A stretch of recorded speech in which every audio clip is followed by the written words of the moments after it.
Why is everyone selling Nvidia stock? Is it because of earnings tomorrow? Or is there more under the surface? Peter Thiel, he offloaded his entire stake in the third quarter. What does he know that we don't? Because Massa, yeah, he sold it all. He's no longer the third richest man in Asia either. So what do these guys know that we don't? The S&P is now on its longest losing streak since August on AI and crypto fears.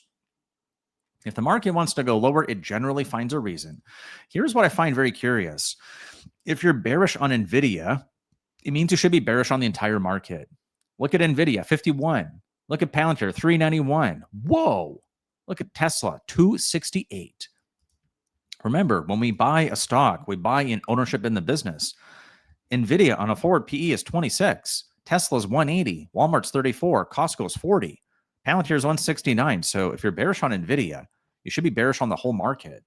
What's curious here is that these guys are not taking profit. They're exiting. So where is their money going?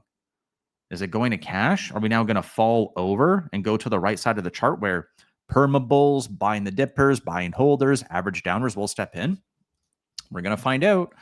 Some stocks are getting hit pretty hard today. And remember, Nvidia reports tomorrow. Does Jensen still have it? We talked about this, I think it was earlier in the week, and this is the second or third link in the description. At a very high level, here is what I'm looking at. This is the option implied move into earnings. They crushed these calls. If they're now going to go in the money, this is exactly what we were looking for. Fade them into Wednesday, pump them into Friday. $100 billion. I think they're going to do okay. I think they're going to crush and guide higher. It's just what I think. I don't know anything for sure.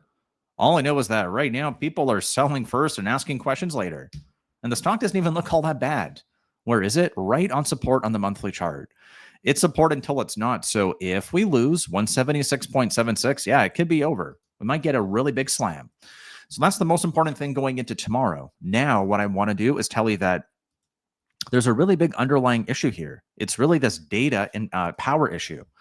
If we look forward to our earnings, our calendar of events, the S&P is getting progressively bearish now. Let's jump forward to here. Canada passed the vote. Haven't heard anything about this. There was a huge deal today, $1 trillion. There was a lot of headlines. I'm not going to go through each one of them. Here's what I heard today, $1 trillion. When did the market bottom? Basically when that happened. We can go have a look right here. The market tanked into the open, and then it rallied on that headline. It's kind of exactly what I thought would happen. There's the rally. There's the fizzle. Made it up to roughly yesterday's low, and then we rejected. So if now we look back here to the one-day chart, keeping it really simple because there's no need to try to mansplain what the chart is telling us. We know exactly what to look for. There's our key relative low right here, 652.84. We talked about that before. And now that M is looking more peculiar. As much as I want the market to go higher, I cannot force it to do what I want. So when we look to a daily chart, let's go back to here, on the 1 day, we now have 2 consecutive candle closes below the 50 MA. I mentioned this as well. Do we trust our feelings or do we trust our gut? Do we trust our levels? Because the levels are broken. The chart can get fixed by Friday. And if you remember, I said, please be patient.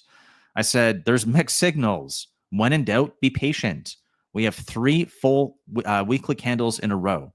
Full candles in a row. That's the biggest correction since August, in case you missed it.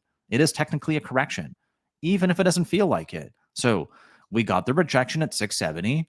Now we're at 660. We got into 650s. Where could we go from here? Well, as the weekly and daily chart are flipping bear, the monthly chart is really the big question. If we continue at this angle of descent, we're going to lose it tomorrow. It's not that much more. It's only 652. Okay, so what? Here's some stocks I bought. I'm actually bullish right now. I'm not going to bore you with all the other details. Why?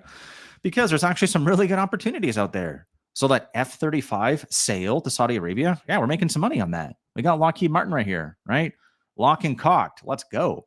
What else do we have that's working? Well, we got some DoorDash. That went higher. My account's actually up this week. So week to date, I'm up 0.8 unrealized. And I got a stock that crushed it here into after hours. I bought it into the close, and it immediately went higher. On what? On rumors about the Saudi PIF. So 10% on this one, gains on the others.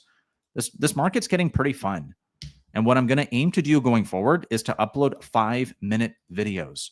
Because believe it or not, I can make all the decisions on whether I want to buy or sell in 5 minutes. If you want to find out more, click on the link on the left and come hang out with me at 8:30 a.m. tomorrow. Thanks so much.